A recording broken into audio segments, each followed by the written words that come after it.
Le service innovation thérapeutique. Accélérer le développement de nouveaux traitements en cancérologie. Offrir aux patients l'opportunité d'avoir accès à des traitements innovants, issus de la recherche pharmaceutique ou fondamentale. Tels sont les objectifs du service innovation thérapeutique précoce, CITEP, de l'Institut Gustave-Roussy. Un service hospitalier et des équipes dédiées.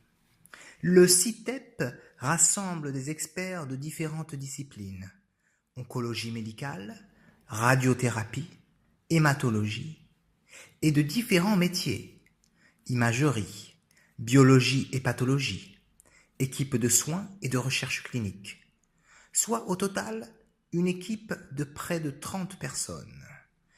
L'unité, située au sein du département de médecine, dispose d'un service d'hospitalisation, 10 lits et d'un hôpital de jour spécifique, 9 fauteuils. Pour accéder à des traitements innovants, dans le monde, près de 800 molécules potentiellement prometteuses en cancérologie sont en cours d'évaluation. Or, seulement 5% des patients français ont accès à une étude clinique. La dynamique menée par la direction de la recherche clinique et translationnelle, les partenariats avec l'industrie pharmaceutique et les entreprises de biotechnologie permettent aujourd'hui au CITEP de mener une trentaine d'essais cliniques de phase 1, encore appelés essais précoces. Un essai clinique de phase 1 consiste, chez un patient présentant un cancer, à évaluer la sécurité d'emploi d'une nouvelle molécule, administrée seule ou en association avec une autre thérapie, son devenir dans l'organisme, les effets indésirables qu'elle induit, ainsi qu'à mettre en évidence les premiers indices de son efficacité antitumorale.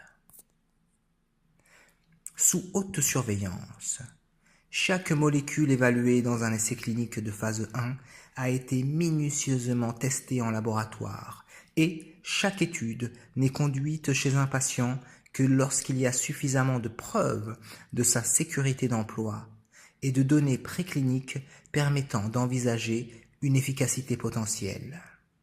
Le CITEP propose ces nouveaux traitements aux patients après information détaillée et signature d'un consentement éclairé lorsque les traitements conventionnels n'ont pas été efficaces et ou lorsqu'ils représentent une alternative thérapeutique justifiée. De plus, il est indispensable que les patients présentent un bon état général, PS0 ou 1, des fonctions cardiaques, rénales, hépatiques et hématologiques préservées, et sans autres pathologies graves évolutives. D'après notre expérience, nous estimons que nous apportons un bénéfice, régression ou stabilisation prolongée de la maladie à environ la moitié des patients traités dans ces études de phase 1. Le parcours patient en phase 1. DITEP. Fiche de screening. Voilà. Alors on nous dit qu'un screening, c'est différents critères permettant de déterminer l'éligibilité des patients dans un protocole d'essai thérapeutique. État clinique, antécédents médicaux, diagnostic, traitement préalable, toxicité séquelaire, coordonnées du médecin et du patient, bilan biologique complet. Alors cette fiche de screening, elle est remplie par le médecin oncologue référent du patient, soit de Gustave-Roussy, soit de l'extérieur. Puis, elle est envoyée par mail ou faxée aux planificatrices. Ensuite, cette fiche de screening, elle amène à une réunion de concertation pluridisciplinaire, une RCP. De là, cette réunion amène à une orientation vers un essai de phase 1, qui consiste à la recherche des toxicités en fonction de la dose plus ou moins première administration chez l'homme. Ensuite, on arrive à une planification de la consultation médicale d'inclusion. Alors, les informations orales et écrites sur l'essai, les objectifs de l'essai, les modalités d'administration, la prise en charge en hôpital de jour ou en hospitalisation, et les effets indésirables éventuellement connus. La signature du consentement éclairé. Le consentement éclairé, c'est la loi Huriet-Seruskla du 20 décembre 88 qui oblige les patients acceptant de participer à un essai thérapeutique à la signature d'un contrat après avoir reçu toutes les informations pertinentes liées au protocole. La vérification des premiers critères d'inclusion, les résultats des bilans sanguins, les traitements médicaux habituels, également un livret d'informations d'ITEP qui est donné, et une ordonnance pour les divers examens à réaliser pendant la période de screening.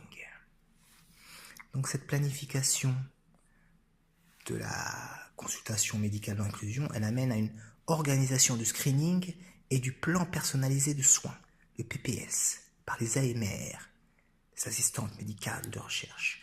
L'AMR, l'assistante médicale de recherche, elle organise tous les rendez-vous protocolaires ou patients. Donc réalisation d'examens biologiques, électrocardiogramme, BU, je sais plus, des examens radiologiques, scanner, IRM, PET scanner, des biopsies, des consultations spécialisées chez le dermatologue, hors Gustave Roussy, chez le cardiologue, chez l'ophtalmologue. Et enfin, à la fin de cette organisation du PPS, on en est à la cure 1, jour 1, C1, J1. Et ensuite, c'est une répétition des cures, CX, JX. Consultation infirmière. Alors, comment ça se passe, cure 1, jour 1? Les cures, finalement. Consultation infirmière avec éducation du patient sur les modalités d'administration du traitement, à jeun ou pas, temps de perfusion. Pour le PO, pour le péros, par la bouche, temps de perfusion pour l'IV, l'intraveineux. Le déroulement des prélèvements sanguins, la pharmacocinétique et urinaire, prévu par le protocole, les électrocardiogrammes, Holter, je sais pas ce que... la trame des rendez-vous pour toutes les cures. Et enfin, la fin de l'étude, progression de la maladie. La fin de l'étude, c'est soit la maladie progresse, soit une toxicité du médicament, soit le choix du patient, et dans ce cas-là, la réorientation du patient vers son médecin oncologue référent.